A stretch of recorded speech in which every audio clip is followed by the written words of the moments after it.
Sa totoo lang. Diba? Kasi ito na yung huling ano nila paghain nila. Sa oras na basura ito, nga silang lahat.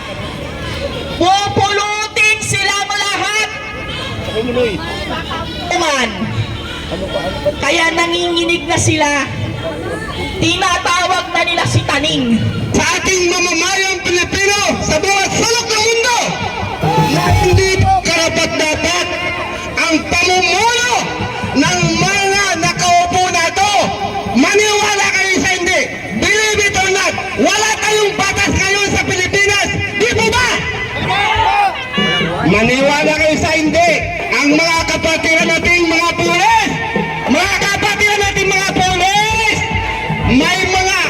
may kasabihan po, ang hindi po makakarating sa kanyang pinaroonan ang mga taong walang utang na loob. Mga kapatid kong mga pulis, alam ko na, may pagmamahal kayo sa bayan. Mahal na mahal kayo! Mahal na mahal kayo! Mahal na mahal kayo! Ang ating former ama ng sambayang Pilipino na si former President Rodrigo Duterte sa kasaysayan ng Pilipinas! Walang nagtaas ng sundo sa mga military! Mga pulis! Only Duterte! Mahal na mahal niya ang mga uniform personnel sa buong Pilipinas! Mahal niya kayo mga pulis! Ano kaya nangyari sa ating bayan ngayon?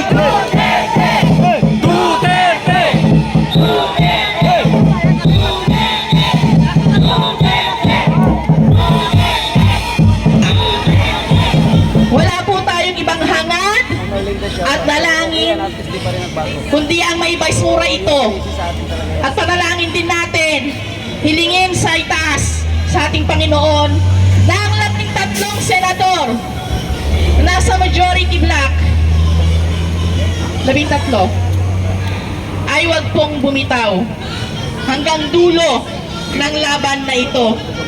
Atin pong ipagidalangin at kapit kamay po tayo na humiling sa itaas na ito ay tuluyang may basura nang matapos na ang paghihirap ng kabilang panig.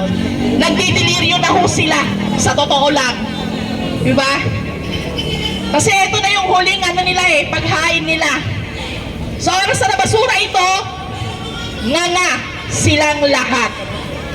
Pupulutin silang lahat. Naman. Kaya nanginginig na sila. Tinatawag na nila si Taning. Naglulumuhod na sila sa mga buon nilang mga magnanakaw at kurakot. Diba? Kaya tayo po, mga kamaisog, huwag din po tayong bibitaw hanggat hindi nababatsura ang impeachment ni VP Inday. Hindi tayo titigil sa pagpunta dito sa Senado.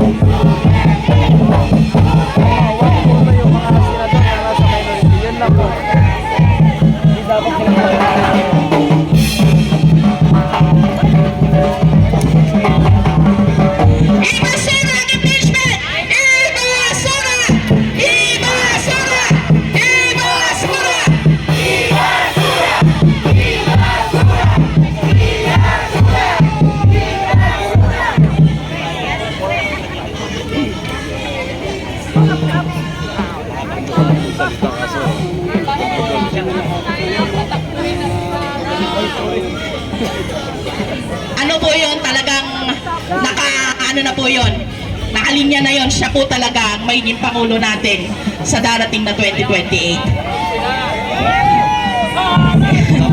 Para po sa ating pangunahing tagapagsalita, aking pong tatawagin si Sultan Omar Sharif Umbaya, former Manila GPLDN Mosque and Cultural Center Administrator. Ayan po.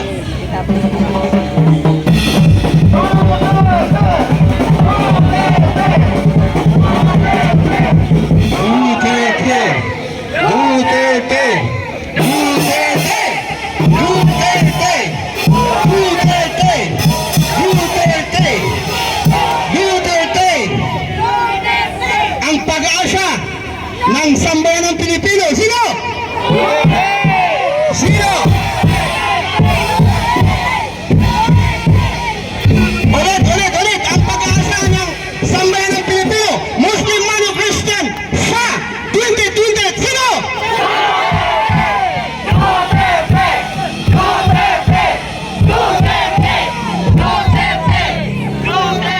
For the real citizens of the Filipino people, Ate Sara, for 2020, sige! Ate Sara, BP Sara, para sa 2020! Opo!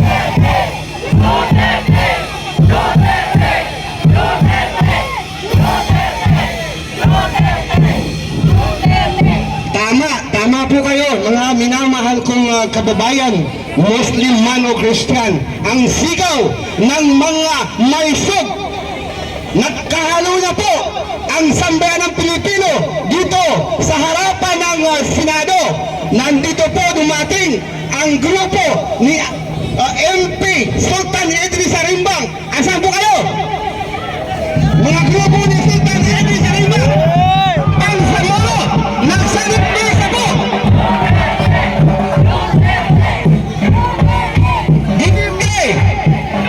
Okay. Dito na po kami nagsanip pwersa po ang Bangsamoro Transition Authority sa pamumuno ni Sultan Idris Arimbang para po ipakita. Ito na po siya. Duterte. At ang aking pinsan, ang kanyang mabahay, si Francis Paradis Arimbang. Nandito na po sila.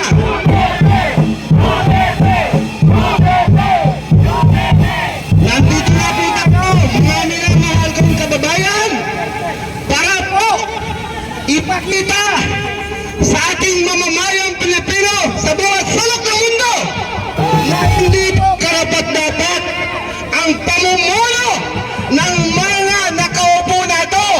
Maniwala kayo sa hindi. Believe it or not, wala tayong batas ngayon sa Pilipinas. Di po ba? Maniwala kayo sa hindi. Ang mga kapatiran nating mga pulis,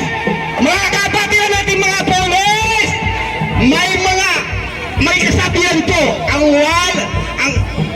hindi po makakarating sa kanyang pinaroonan ang mga taong walang utang na loob. Mga kapatid kong mga pulis, alam ko na, may pagmamahal kayo sa bayan. Mahal na mahal kayo. Mahal na mahal kayo. Mahal na mahal kayo. Ang ating former ama ng sambayan ng Pilipino na si former President Rodrigo Duterte sa kasaysayan ng Pilipinas. Walang nagtaas ng suko sa mga military, mga pulis. Only Duterte. Mahal na mahal niya ang mga uniform personnel sa buong Pilipinas. Mahal niya kayo mga pulis. Ano ba nangyayari sa ating bayan ngayon? Maawa naman kayo sa ating mga anak, pati ating mga apo. Kaya nandito kami, kasama ko ang pinsan ko si Sultan Idris Arimbang para ipakita po ang pagmamahal nila sa sambayan ng Pilipino. Itong hindi kanais-nais na pangyari corruption, panlulakaw sa kabayan ng bayan. Allahu Akbar! Allahu Akbar! Nandito kami, mga minamahal kong kababayan,